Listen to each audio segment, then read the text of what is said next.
The plant glyph announced itself with no announcement at all, which was, Izuku would later think, the most telling thing about it. Had it been fire, it would have demanded attention. Had it been light, it would have invited it. This symbol did neither.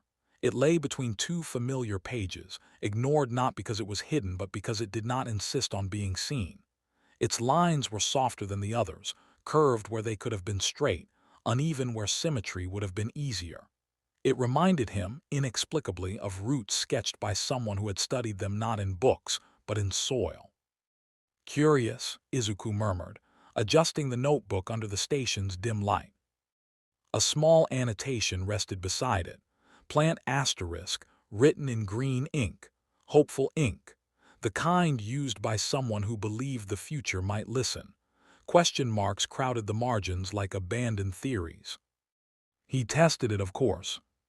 A finger pressed to the glyph, measured, deliberate.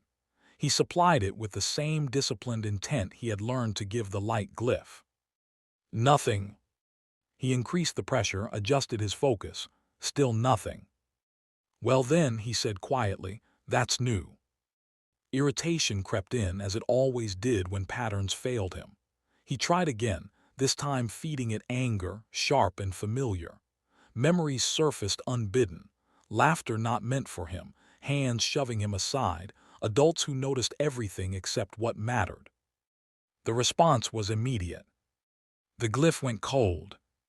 Not inert, Izuku was certain of that, but cold in the way winter soil was cold. Alive, perhaps, but unreceptive. He withdrew his hand at once.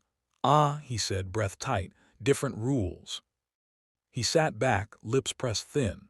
It was not the first time he had mistaken force for understanding. It would not be the last. The following nights were devoted to experimentation. He redrew the glyph with precision, then with speed, then with visible frustration.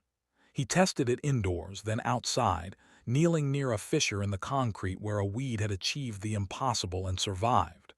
He altered variables carefully, intent, emotion, timing, like a scientist with limited tools and unlimited persistence. The results were consistent.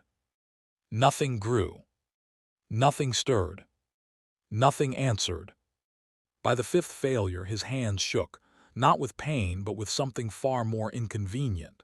He snapped the notebook shut. Of course, he said to the station, tone light but eyes dark. Why would this one be simple? The echo returned the words stripped of their confidence. Izuku slid down the wall and sat, drawing his knees up, thinking. Light responded to clarity. Fire responded to control, tempered hatred carefully leashed. This glyph responded to neither. Which meant, he reasoned, that it responded to something else entirely. The realization did not strike like lightning. It crept in, slow and methodical, the way sound returns to your ears after stepping out of the cold. The glyph was not resisting him. It was waiting.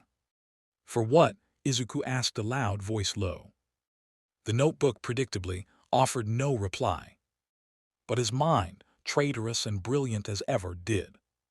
He thought of the weed, how it grew without permission, how it did not resent the concrete for being unyielding nor curse the sun for its distance. It simply reached, persisted, adapted. Love, he concluded with no small discomfort, was not an emotion of force. It was endurance. Izuku had no practice with that. Pain he understood, anger he could catalog, hurt was a constant companion. Even hope, such as it was, remained at arm's length, carefully managed. Love required patience, and patience required gentleness.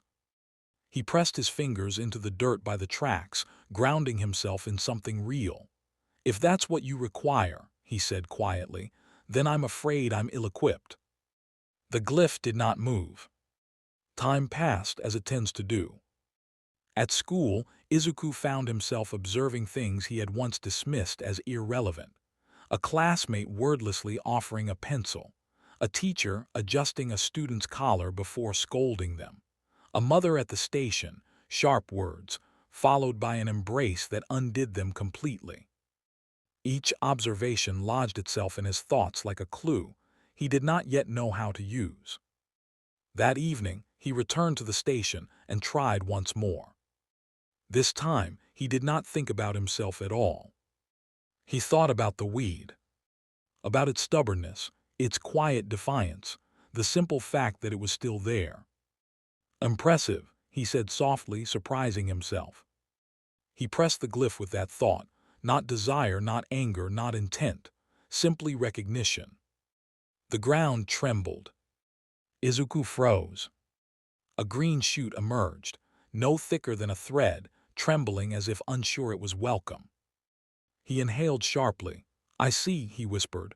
Then, after a pause, "I think." The shoot did not grow further. It did not retreat. It waited. Izuku leaned back, heart racing, not with fear but with revelation. "So that's it," he said quietly. "You don't respond to what I want." He closed the notebook slowly, carefully. "You respond to what I care about."